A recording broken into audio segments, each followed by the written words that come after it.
स्वागत है दोस्तों आप सभी का हमारे YouTube channel sharp IQ education में। MA पॉलिटिकल साइंस की सेकेंड ईयर की बुक MGP4 गांधी के राजनीतिक विचार को हमने स्टार्ट किया है। उसका चैप्टर 1 हम लोग इसमें कंटिन्यू करेंगे।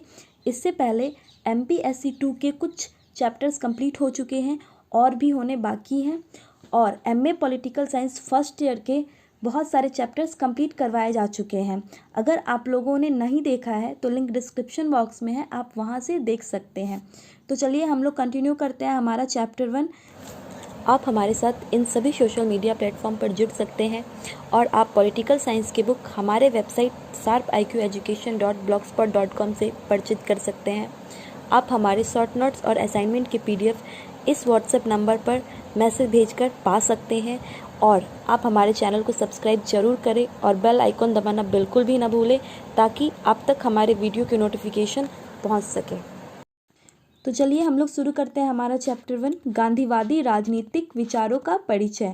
इस चैप्टर में गांधी जी के राजनीतिक विचारों के बारे में बताया गया है कि गांधी जी का राजनीतिक विचार क्या था और उनका राजनीति में क्या योगदान था। तो गांधी जी के बारे में हम लोग सभी कोई जानते हैं कि उनका राजनीति में बहुत ही महत्वपूर्ण योगदान था। तो चलिए हम लोग इसे पढ़ते हैं। गांधी जी 20वीं सदी के सिद्धांत संस्थापक, कर्मयोगी, कार्यकर्ता और दार्शनिक थे। गांधी जी केवल सिद्धांत संस्थापक ही नहीं, वे एक कर्मयोगी, कार्यकर्ता और दार्शनिक थे। समाज के लिए वे कार्य करते थे और सबके हित के बारे में सोचते थे। उनकी कृतियाँ ऑटोबायोग्राफी, सत्याग्रह इन साउथ अफ्रीका, हिंद स्वराज है। इसके साथ साथ वे लेखन भी करते थे, परंतु राजनीतिक चिंतन और बाकी चिंतन में व्यस्त होने की वजह से ज़्यादा लेखन वे नहीं कर पाते थे। उनकी संपूर्ण 3 कृतियां हैं जो काफ़ी महत्वपूर्ण है। पहला उनकी ऑटोबायोग्राफी, दूसरा सत्याग्रह इन साउथ अफ्रीका, तीसरा हिंद स्वराज है। उनकी लेखन विभिन्न सामाजिक, आर्थिक और राजनीतिक कार्यकलापों की देन है। वे जो कुछ भी लिखते थे वे समाज में जो घटनाएं घटती थी, समाज की सामाजिक, आर्थिक और राजनीतिक क्रियाकलापों से उभर कर लिखते थे। जो भी वे महसूस करते थे, जो भी उन्हें कमियां दिखती थी, उसको वो सुधारने की कोशिश करते थे और उन सभी चीज़ों को वो अपने पुस्तक में लिखते थे। हिंद स्वराज को राजनीतिक स्तंभ माना है। उनकी एक बहुत ही महत्वपूर्ण कृति थी जिसकी रचना उन्होंने 1909 में की है, और यह रचना हिंद स्वराज को राजनीतिक स्तंभ के रूप में माना जाता है। इस पुस्तक में पहली बार गांधी जी ने स्वराज पर लंबी तकरीर पेश की थी, जिसके बाद से उन्हें आज़ादी के विचारों को प्रभावित किया। इस प्रकार हिंद स्वराज गांधी के विचारों की पद्धति और उनके विचारों के प्रमुख लक्ष्यों, सत्याग्रह और स्वराज का प्रस्तुतिकरण है। इस किताब में उन्होंने स्वराज के बारे में लिखा, यानी स्वराज अर्थात यानी स्वतंत्रता के बारे में, और इसके बारे में ही उन्होंने 2 चीज़ों पे जोर दिया, सत्य और अहिंसा, जो कि उनका एक बहुत ही महत्वपूर्ण अस्त्र शस्त्र बोल सकते हैं हम लोग ये है। और इस पे ही निर्भर रहकर, इस पे ही डटकर उन्होंने स्वतंत्रता भी हासिल की थी, और राजनीतिक विचार में भी यही उनका 2 महत्वपूर्ण शस्त्र था। पाश्चात्य चिंतन से प्रभावित परंतु पाश्चात्य संस्कृति को नहीं अपनाने के पक्ष में थे। जैसा कि महात्मा गांधी बहुत ही दिनों तक बाहर विदेशों में रहे, पहले इंग्लैंड फिर साउथ अफ्रीका में, तो वे पाश्चात्य चिंतन से प्रभावित थे, परंतु इसके बावजूद भी पाश्चात्य संस्कृति को नहीं अपनाने के पक्ष में थे, क्योंकि उनका मानना था कि जो भारतीय संस्कृति है वही सर्वश्रेष्ठ है, इससे बेहतर कोई भी संस्कृति नहीं है। पश्चिमी सभ्यता के गुणों को भारतीय संस्कृति में अपनाकर कुछ सुधार अवश्य करना चाहते थे, परंतु वह पूरी तरह से पाश्चात्य संस्कृति को अपनाने के पक्ष में नहीं थे। आगे हम लोग आधुनिक भारतीय विचारों की स्वायत्तता के बारे में जानेंगे। सबसे पहले भारतीय आधुनिक राजनीतिक चिंतक राजा राम मोहन राय थे, यानी कि सबसे पुराने यानी सबसे पहले भारतीय आधुनिक राजनीतिक चिंतक राजा राम मोहन राय थे। व्यापक, प्राचीन, विविधतापूर्वक, यानी कि जो भारतीय आधुनिक राजनीतिक चिंतन थी वह काफ़ी व्यापक है, यानी विस्तृत है, प्राचीन, पुरानी और विविधतापूर्वक, यानी इसमें बहुत सारी विभिन्नताएं थी। जो हमारी भारतीय राजनीतिक विचार है वह व्यापक है, प्राचीन है और विविधता पूरक है। 8वीं सदी में इसमें इस्लामिक चिंतन भी जुड़ा। हम भारतीय राजनीतिक विचार में 8वीं सदी में इसमें इस्लामिक चिंतन भी जुड़ गया। 200 वर्षों के अंग्रेजों के समय पाश्चात्य चिंतन से अपनी अस्तित्व की खोज राजनीतिक सिद्धांत की सबसे बड़ी चुनौती थी। जैसा कि हम सभी जानते हैं कि ब्रिटिशों का हमारे देश पे, भारत पे 200 वर्षों तक शासन रहा है और यह हमारे लिए सबसे चुनौतीपूर्ण बात थी कि 200 वर्षों तक पाश्चात्य चिंतन के बावजूद भी भारतीय संस्कृति को, हमारे अस्तित्व को हम लोगों ने बचा के रखा, उसकी खोज की। यह सबसे बड़ी चुनौती वाली बात थी। राजनीतिक सिद्धांत अपनी स्वायत्ता को बचाए रख सका। 200 वर्षों के शासन के बाद भी राजनीतिक सिद्धांत अपनी स्वायत्ता को, अपने अधिकार को बचाए रखा। यह सबसे बड़ी बात थी।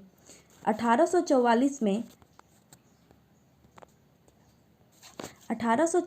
में विलियम जॉन की अध्यक्षता में बनी एशियाटिक सोसाइटी के गठन के बाद भारतीय साहित्य का मूल्यांकन प्रारंभ हुआ। यानी 1844 में जो विलियम जॉन की अध्यक्षता में एशियाटिक सोसाइटी का गठन हुआ, उसके बाद भारतीय संस्कृति साहित्य का मूल्यांकन प्रारंभ हुआ। इन तथ्यों से शिक्षित भारतीय भी अनभिज्ञ थे। ये जो तथ्य थे जो एशियाटिक सोसाइटी के बारे में था, इससे शिक्षित जो भारतीय थे वे भी अनभिज्ञ था, यानी वे भी अनजान थे। इसलिए यह उत्साहवर्धक सिद्ध हुई। इसलिए इसको जानने के लिए लोग उत्साहित रहते थे और इसीलिए यह उत्साहवर्धक सिद्ध हुई। यह आधुनिक भारतीय चिंतन के पुनर्गठन और सुधार के लिए प्रेरित करता था। ये जो संगठन था एशियाटिक सोसाइटी, यह आधुनिक भारतीय चिंतन के पुनर्गठन और सुधार के लिए प्रेरित करता था। इससे हमारे भारतीय चिंतन का सुधार और पुनर्गठन हुआ। राजा राममोहन रॉय के बाद केशव चंद्र सेन, दयानंद सरस्वती, स्वामी विवेकानंद, रविन्द्रनाथ टैगोर ने भी अनुसरण किया। एशियाटिक सोसाइटी के साथ राजा राममोहन राय सबसे पहले जुड़े और उनके बाद केशव चंद्र सेन, दयानंद सरस्वती, स्वामी विवेकानंद, रविन्द्रनाथ टैगोर ने भी उनका अनुसरण किया और इस पे उन्होंने कार्य किया।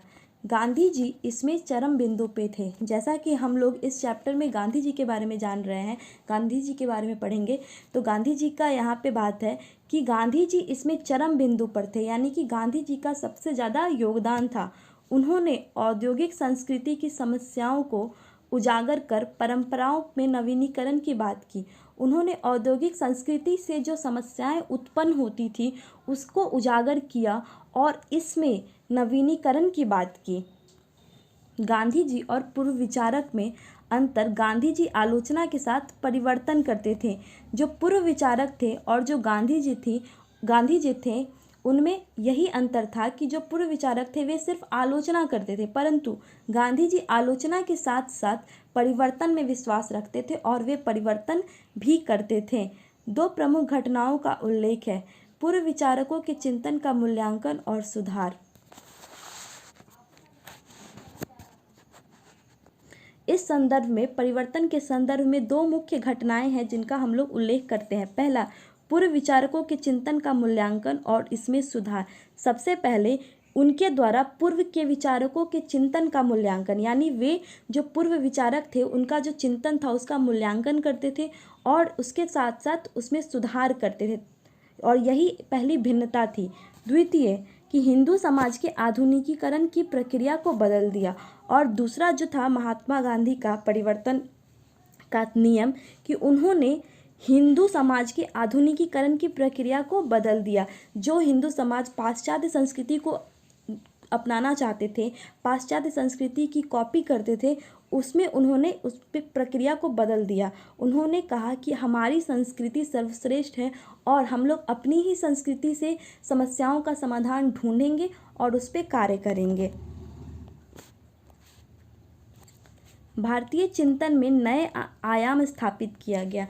जो भारतीय चिंतन थी, राजनीति के आधुनिक भारतीय चिंतन है, इसमें बहुत सारे नए आयाम स्थापित किए, जैसे सत्य, व्यक्ति की भूमिका, सामाजिक संरचना और आदर्श राज्य।